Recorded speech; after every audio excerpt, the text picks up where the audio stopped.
Good morning, everybody. Happy Friday and welcome to the Fuller Homestead. My name is Brian. It is a rainy day today.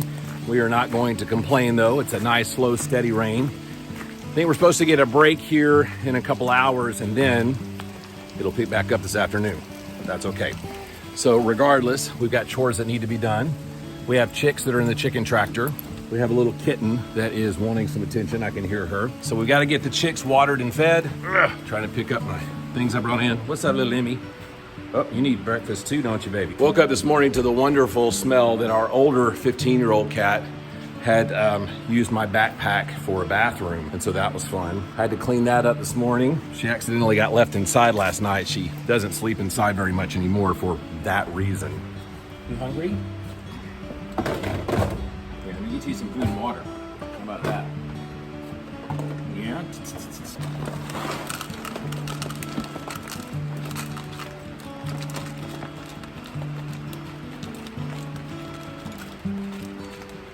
There's your breakfast. There's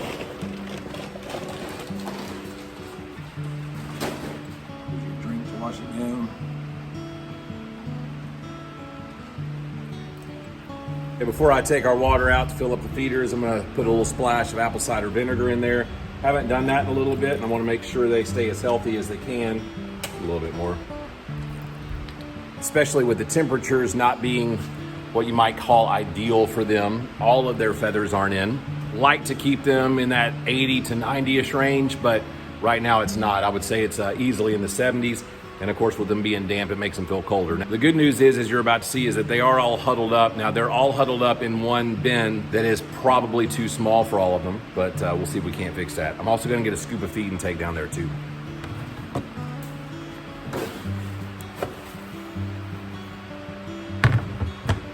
Trying to find something that I can put over this feed to keep it a little bit more dry, just for the hike down there. I don't think they're going to be eating here very soon.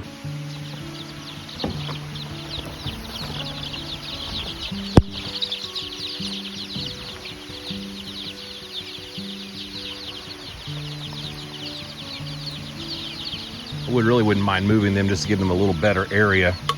Let's see if we can do that.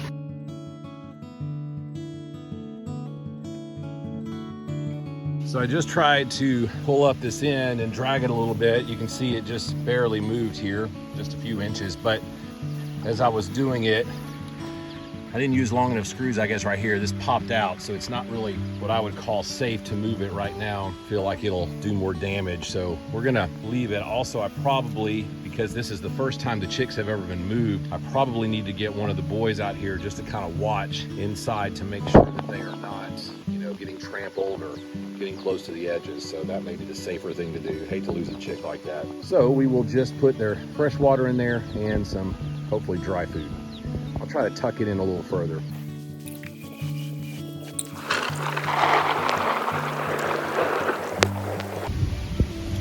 Getting a little bit of lightning out here.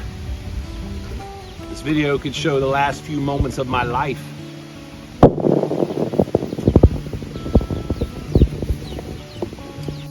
And then someone will inevitably make the comment, well, at least he died doing what he loved. This water right here is really useless. They don't even like it that much, but if the other two run out, at least they've got something. The lip is just not wide enough.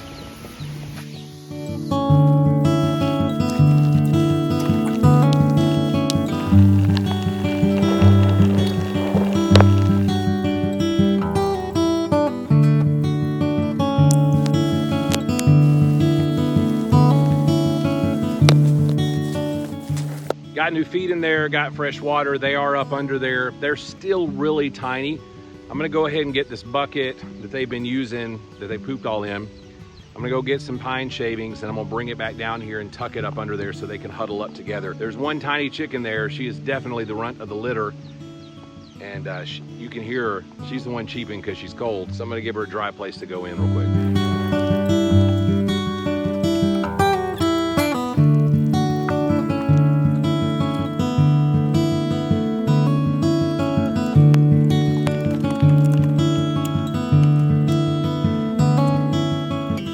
I don't remember if I said this or not, but a couple of days ago we had some chicks get out. I came out, there was one little one here, one little one over there, And I honestly haven't been able to get a good enough count yet to see if the rest of them are still there. We may have lost some. But what they did was they came up this brace that's right here. They crawled all the way up and they went out. And they did the same thing on that other side over there. Jack, really, look at that bird dog stance. Look at that. Are you pointing? While we're out here, look at our squash plants. It's actually looking really, really healthy. Look at all this grass we're growing. This is going nice right here. This is healthy. These few tomato plants, only one of these I think is, not worth it, but we've got a bloom on that one. Whoops, we did, it just fell off. We have no blooms on that one. We have a few blooms on this one. This one's crooked at the bottom. This one, not sure that's worth it, but this one, look at that girl. Man, 1, 2, 3, 4, 5, 6, 7, 8, 9, 10, 11, I mean, there's 20 blooms on that thing. Just looked and saw what time it was. I've got to go wake up the youngest boy. He has a haircut appointment that we've got to get to. We got to leave in like 15 minutes. So let me go do that and we'll be back. We're back from running into town. My son and I got a haircut, so we're back on the homestead and the rain is still coming down. In fact, if anything, it's probably picked up. So I'm going to take the opportunity to straighten up the shop a little bit. Haven't had the chance to do that since we got done with the chicken tractor build and also the bird boxes. But I thought it might be a good deal to pass along a principle. So in my previous career, I had the opportunity to work in some administration as far as leading and directing. And one of the things that I wanted to make sure that I did was be productive wherever I was at. And it's really no different here on the homestead. And I'm kind of drawn to books like The Lean Farm and things like that, where it's like, how can you be the most productive? And one of the things I've learned about myself is that if I'm going to be the most productive, the environment around me needs to be set up so that I can be productive. And so for me, it means a pretty clean, organized shop. Now, it doesn't mean that it has to be spotless and that I can eat off the floor. I'm not into that. And it doesn't even mean that some of the way that I'm organized might look messy to someone else. So I might have a shelf that is my plumbing shelf, but it may not have bins for every little adapter or whatever. It's just, there's my plumbing shelf, okay? But it works for me. So I guess my encouragement to you guys who are doing homesteading, starting off, whatever, is to create environments that will help you be the most productive. For you, that might mean that your equipment needs to be maintained on a more regular basis. Or when you take stuff out, you immediately go and put it back. I remember Wrangle Star had a video several years ago. He talked about I think he called it the rule of 3, where if he went into a place, he was always gonna put 3 things up. Now, I think that's a great rule, and sometimes you have time to do that, and sometimes you don't. You could make time to do that for sure. For me, it's taking opportunities like this so that I can clean up, pick up a little bit, makes me feel good. And I know this is gonna sound weird, but it kind of frees my mind to be able to think more creatively. Because if I'm always looking around and I'm seeing how messy and cluttered things are, my brain can't get past that to be able to be more creative and open-minded to other things, because all it sees is the mess. So I'm gonna take a little time now to straighten up the shop, and then we'll see what's gonna happen next. We're hoping to be productive with our project today, but I had to take a break from the homestead for just a second. Something popped up on Facebook Marketplace yesterday where it was a free DeWalt framing nailer, a pneumatic one. They just said it had some blown gaskets or something, and I know I can get a rebuild kit for like 24 bucks. So I finally set up a time and a place to go and meet this person. And it's just right around the corner from where I'm at right now. So I'm gonna grab that, head back to the farm, and then we're gonna get started on something for the chickens, making some lines out for the first part of our run. We don't know if this is gonna be the permanent place or not. And then we're gonna set some T-post and run some fencing. That probably is gonna be it, because then the boys have something in town that we gotta go for this afternoon. So let's hope we can get all that done. All right, so we have the framing nailer in hand. Very nice lady that was the previous owner. She said she did a rebuild on it once already, and she was going to go back and do something else again, but was having some trouble getting the casing off the back. She has replaced the trigger once, and then like I said, done a rebuild already once on it. So anyway, we'll see. If nothing else, I'm not out anything except the little bit of gas money it took to get over here. It was 9 miles from my house, so not that big of a deal, but hopefully we can get it going. And at the end of the day, this may actually be a flip, because I really want to upgrade and get a battery-powered framing nailer that I can take on the property instead of having to lug around some air. We're out here at the chicken coop, and we're going to be setting some T-post and running some fence for what will be our chicken run and rabbit area. If you watched previous videos, you know that we're going to have these animals working together to benefit our farm. And here's how they're going to do that. The rabbits are going to be in cages that will be elevated on frames that we're going to build. And so anytime they have manure, it's going to drop down into this wonderful area that we fenced off. The chickens will be constantly scratching, looking for food. We'll be throwing in kitchen scraps and carbon material, and that with the manure all gets mixed in, and it will help aerate that area and help that stuff break down even quicker. We're gonna make the opening big enough to where I can get a front loader in there and scoop out all that wonderful compost as it develops. And while the chickens may not be in the run 24/7, when they're in there, they will be working for us. Now, when we set these stakes, we're actually gonna be squaring up the corners to make this a really nice fenced-in area. And for some of you that have been doing fencing for a while, you're like, hey, that's overkill, you don't need to worry about that. But let me tell you 2 reasons why I'm doing it. The first reason is I want to make sure that this area will be able to be covered by the fencing that I already own. I don't have to go buy anymore. We came up to Texas with these 2 rolls, and that's all I want to use. And the second reason is I want to be thinking ahead about agritourism.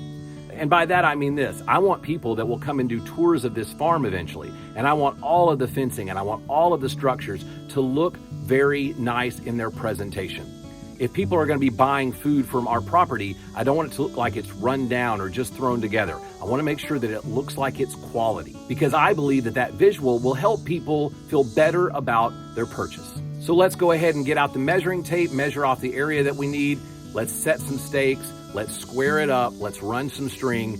And then we'll talk about how we're going to set the T-post in this somewhat rocky soil. All right, so we have this area kind of roped off. I'm going to go back to the, what I'm calling the front of it, and show you a little bit. Here, let me flip you around.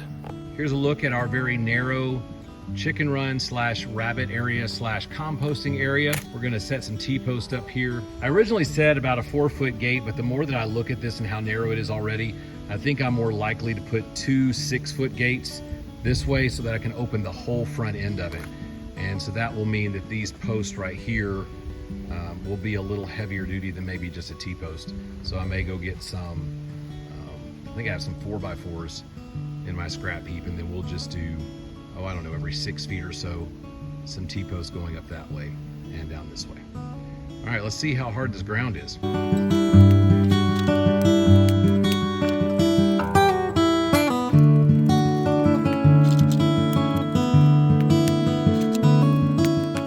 One of my favorite things to do on the farm.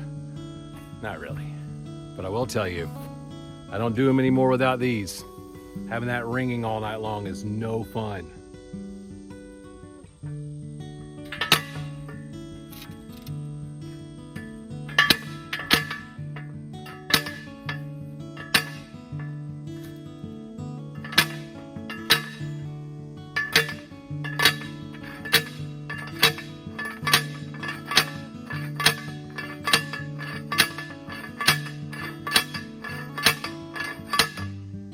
After 7 years of living in Texas, where all I had was limestone beds, that's one of the most satisfying things I've ever done. I have watched YouTubers that have set T-posts in like nobody's business, stick a shovel in the ground and it goes right in, or at least they can get it to go all the way in without hitting a rock. And I've always been so envious. Now, I'm really playing this up. The rest of these are all gonna hit rocks, but we'll see. Let's get the others done.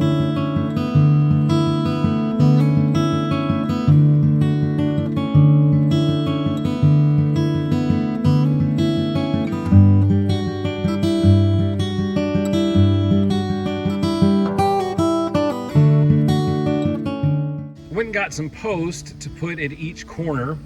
I also went and got a couple of posts so that we can shore up this awning that's been pretty sketchy since we got here, so we'll fix that. But even cooler than all of that, even cooler, is the fact that I get to use this cool toy. So we're going to use the old Predator auger to make the holes in here. I'm not going to concrete these in because, quite frankly, I don't know if this is going to be the permanent setup. For right now, it's what we're going to do. We're trying to get it conducive for the chicks getting out of the tractor and getting in here once the meat chickens come. So we're just simply going to put some river rock at the bottom of each hole, and then we're going to pack the dirt around it. I did bring a level, so we're going to get it as level as we can.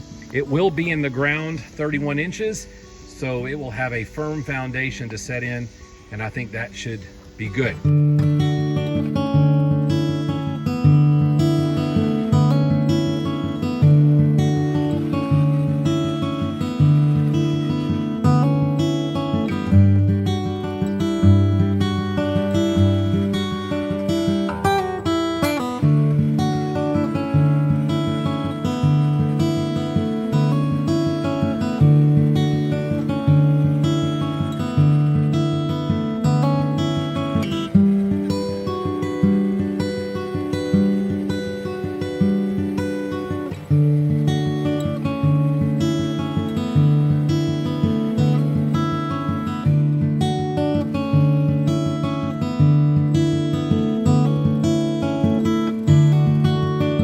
sure looked like that thing was about to rip me in half. I just was so afraid it was gonna catch something and then whip me around, but did a really good job. Didn't hit any rocks, and so, man, that was easy. It's better than a post hole digger, guarantee.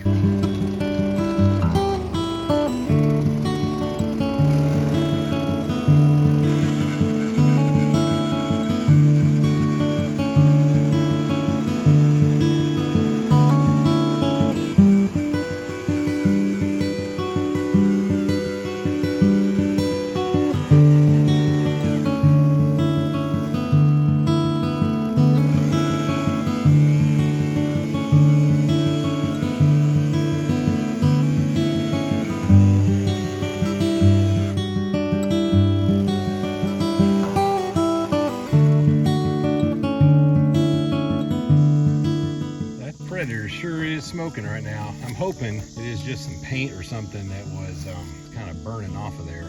Maybe it's just some oil that was on it from shipping. Hoping that's what it is. Oh well, let's bury these two.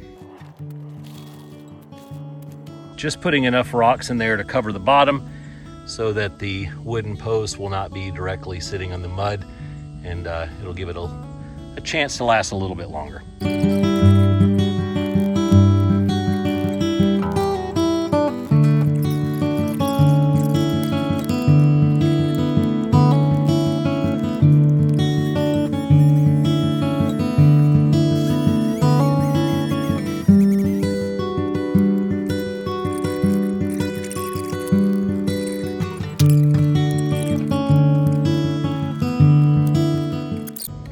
Well, as often happens on the homestead, the day kind of got away from us here. I've got to get ready to go as my youngest son has open house at his school, and I've got to drive him up there so we can meet all his teachers and things of that nature. But fairly productive day. We got the T-post set, we got all the corner posts set. We did not get to the porch, and we did not get to the fencing or building the gate, but we'll start working on that tomorrow. Hopefully that'll all be on Monday's video. So let me set up the tripod with some closing thoughts. So as we wrap up, I wanted to share one tip and trick that we learned when we lived in Texas and dealt with rocky soil all the time. And I'm not talking about just little rocks. I'm talking about big bed rock. It was pretty massive. So driving a T-post or putting a shovel in the ground was nearly impossible.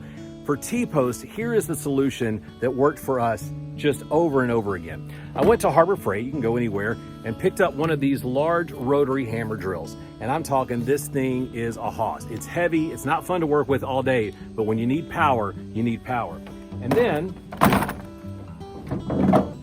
I went and picked up a couple of these bits. Actually, this one was the 1.5 inch bit designed to go through rock, masonry type thing. It's 21 inches long. I think it's 16 inches from here to here, 21 inches overall.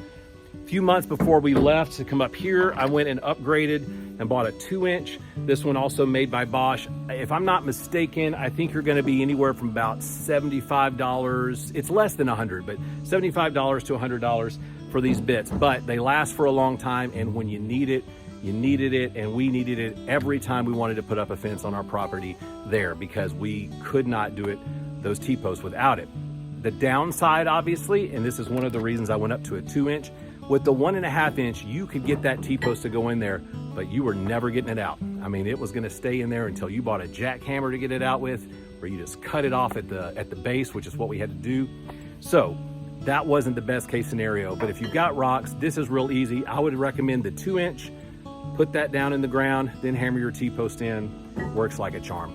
Guys, thanks so much for joining us for this video on this Friday. We hope you have a great weekend. If you haven't subscribed already, please consider doing so. Give us a thumbs up if you think it's warranted. And as always, make sure you hit that bell so you can be notified when our next video goes live. On behalf of all of us here at Fuller Homestead, have a great day.